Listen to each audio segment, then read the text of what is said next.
Senhores presidentes, colegas da mesa, do plenário, minhas saudações igualitárias.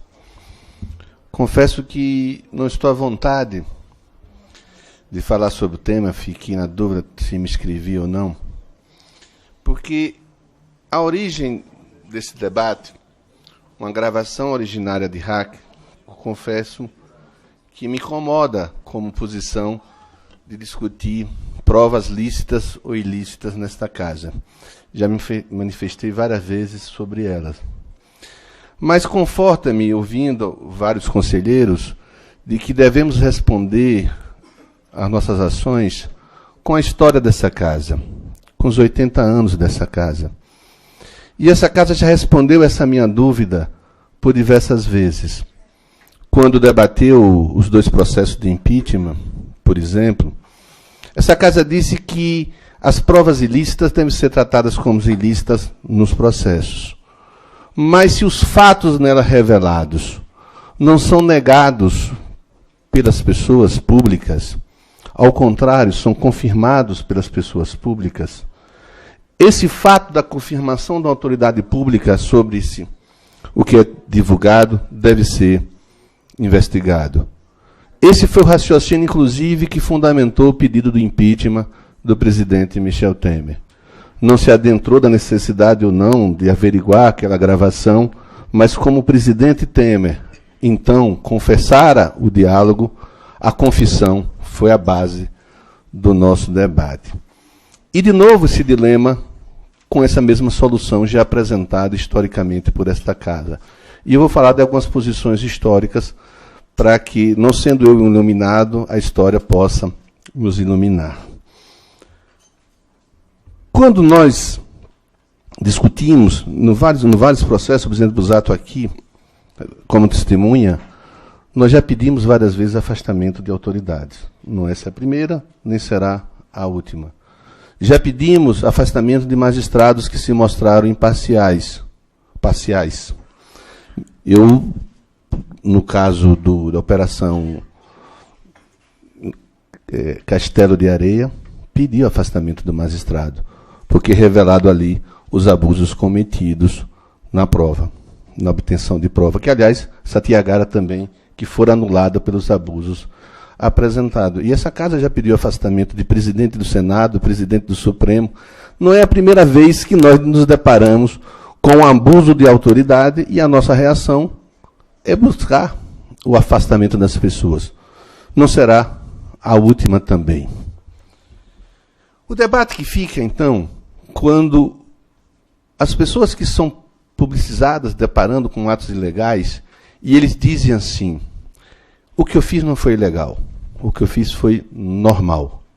Não há nas gravações, nos fatos que são divulgados, nenhuma anormalidade de comportamento.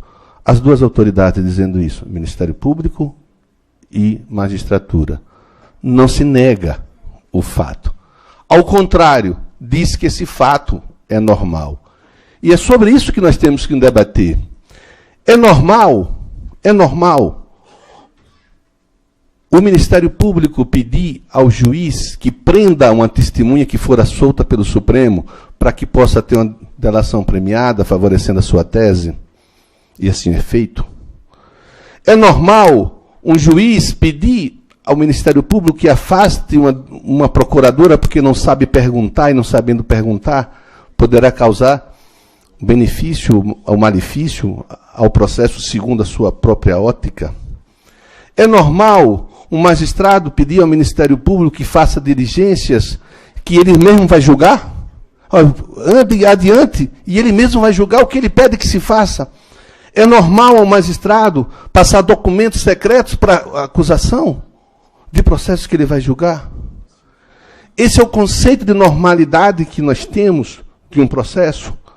Se nós dissermos que sim e respondermos que é normal, fiquemos em silêncio. É normal. Se nós dissermos que não, e a história nos diz que não, e a Constituição diz que não, e a nossa vida diária como advogado diz que não, que é errado, que é criminoso, o conluio que se fez ali. Eu não estou falando de amizade entre juízes e promotores, advogados e promotores, nós somos amigos, saímos das mesmas escolas, dos mesmos lugares, frequentamos lugares comuns, mas o conluio é crime. A ofensa do direito é crime. E diante de um crime revelado e confessado, que atinge diretamente a nossa história, não só a democracia, mas a nossa atuação diária, como devemos reagir? Como sempre reagimos, como sempre fizemos na nossa história. Com notas? Sim. Com pedidos expressos? Sim. Pediu afastamento daquele jogador, e eu vou acrescer. Quando ele assume o Ministério da Justiça, ele disse que assumiu para fazer do Ministério da Justiça uma lava-jato de âmbito nacional. Ora, se ele diz que a lava-jato interna é normal praticar ilícito, imagine a lava-jato nacional, que ele diz que comanda no Ministério da Justiça. E há um instrumento para isso. Devemos pedir que o Conselho de Ética da República investigue o seu comportamento. Se ele, enquanto ministro da Justiça, está dando prática o que ele disse que ia fazer, transformar esses ilícitos confessados em uma forma de governo. Devemos pedir, sim, que o Conselho de Ética da República analise o seu ministro da Justiça. Acho que é o nome formal que se diz. Irmos também ao Conselho Nacional do Ministério Público, como os próprios colegas deles estão fazendo, para que se investigue. E lembrando o que essa casa diz, e que eu já ouvi diversas vezes deles próprios, de que investigar não é acusar. Investigar é oportunizar a defesa. Ora, vamos a esses lugares oportunizando o direito de defesa deles. Que eles digam que é normal, que eles comprovem a normalidade do conluio ali prova e que nós estamos enganados. Aliás, os acusadores, nós garantimos o direito de defesa para que eles assim exerçam.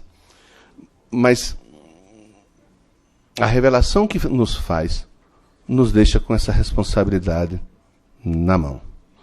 E eu quero crer, pelos posicionamentos que se fez e pelos posicionamentos que o presidente Felipe Santa Cruz tem exercido desde que assumiu o mandato, de que a defesa não é, nunca será, numa democracia, menor do que a acusação. Que o nosso papel no processo não é de bobo da corte, em que se homologa ou se não sabe o que está fazendo do outro lado.